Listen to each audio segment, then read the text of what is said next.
What an amazing path that you've taken, Mm-hmm. and to be with the organization that you've been with for 7.5 years. Mm-hmm. So you have a really unique perspective on the needs of people in this post-acute space. What are some of the trends that you're seeing in the post-acute space? Sure. So I think like everywhere else, there's a huge cry for workforce right now. I mean, that's, I think, It's a major definitely issue. beaded issue. Right. Of course, we see that that is a major issue. But I think for me, one of the biggest things that we see with long-term care is just keeping us relevant.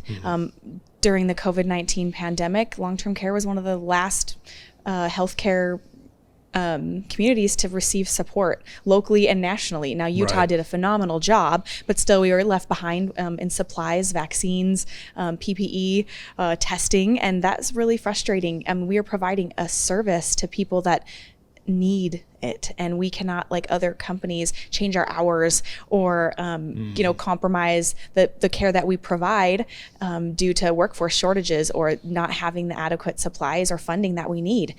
So I think being able to keep long-term care relevant in the eyes of the community, having letting them know that long-term care is a great viable place to send your loved one, but also lawmakers and policymakers to help them know how chronically underfunded Medicaid is, and the support that we need to be able to stay competitive with workforce. I think to me that's a really big issue, being able to keep us on the minds of the public and of our policymakers.